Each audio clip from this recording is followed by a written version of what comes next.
A 5-gallon water bottle may travel from a plant to an office, return empty, get washed, filled, and sold again dozens of times. The water is cheap.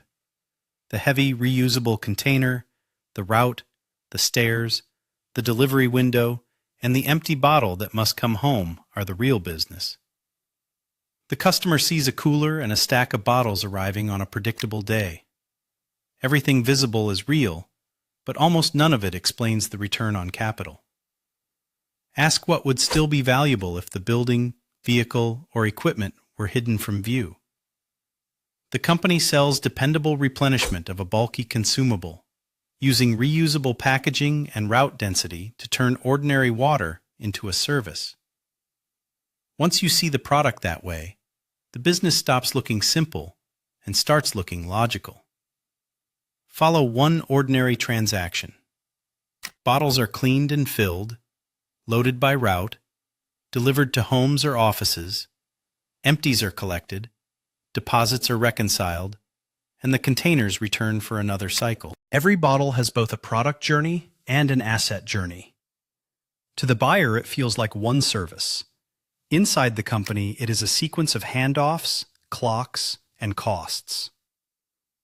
The first revenue stream is recurring bottle deliveries, priced by size, water type, and frequency. Its quality depends on frequency, incremental cost, collection speed, and what it does to the bottleneck. The largest line can be the least attractive when it arrives with too much complexity. The second revenue stream is cooler rental, sanitation, cup and dispenser sales, bottle deposits, and delivery fees. This is where top-line growth can become deceptive. The operator wants revenue that fills existing capacity and strengthens the relationship, not revenue that forces an entirely new system to serve it. The third revenue stream is coffee, tea, filters, office pantry products, emergency supply, and commercial accounts. The line deserves attention not only for its margin, but for its behavior. Whether it renews, whether it smooths seasonality, and whether one more sale makes the operation easier or harder. The sales map is complete, but the business model is only half drawn. Costs now enter from directions the customer never sees. The first cost block is water treatment, testing, sanitation, bottling lines, caps, labels, and quality control. Every business has an expense it describes as fixed until volume reveals that it is not. This is one of the places where that surprise tends to appear. Then there is reusable bottles, cooler inventory, loss, breakage, washing, and replacement. A weak operator treats this as background overhead. A strong operator ties it to a driver, watches the driver move, and knows which customer, unit, route, or hour is supposed to pay for it. A less visible drain is drivers, trucks, fuel, insurance, depots, scheduling, and the physical labor of each stop. Calling it overhead does not make it harmless. The owner needs a measurable cause, a warning level, and a rule for passing the cost into price or capacity planning.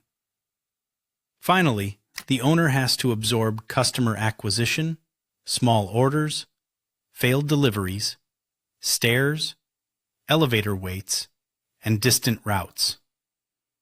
This expense becomes dangerous when it grows quietly while the sales report still looks healthy. Good operators force it back to the unit that created it. Suppose one route serves 100 stops a day with an average gross sale of $25. That is $2,500 before product, driver, truck, depot, bottle loss, and overhead. Add 10 stops inside buildings already visited, and the incremental economics can be strong.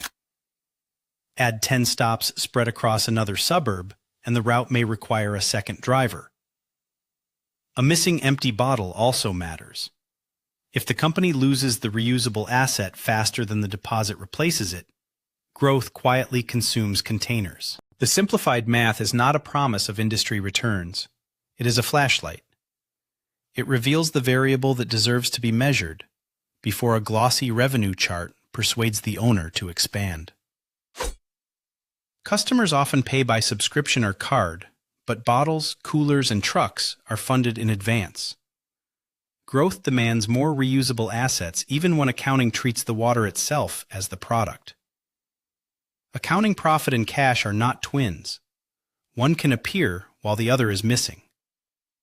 Owners who ignore that gap often use tax money, maintenance reserves, customer deposits, or borrowed cash to fund daily operations, then call the temporary balance success. Every model has a bottleneck, even when the sales pitch says it is scalable. It may be a room, route, licensed person, machine, permit, parking space, or hour. Profit improves when that scarce unit is protected and fed. Chaos begins when every other part of the company overwhelms it. Routes fail by underpricing delivery, ignoring bottle shrinkage, serving tiny accounts too frequently, and measuring cases sold without measuring minutes and miles per stop. The warning arrives first in operating detail, not in annual revenue. Wait times creep, callbacks rise, collections age, routes stretch, cancellations increase, or useful capacity falls. Those are financial signals wearing work clothes. The moat is dense routes, reliable delivery, trusted water quality, reusable asset control, office relationships, and the ability to add coffee or pantry products without adding another stop. A boring advantage becomes powerful because customers notice it only when it is missing. The company that prevents failure earns renewal. The competitor first has to prove the failure will not return. The empty bottle can be more important than the water inside it. Water is consumed once.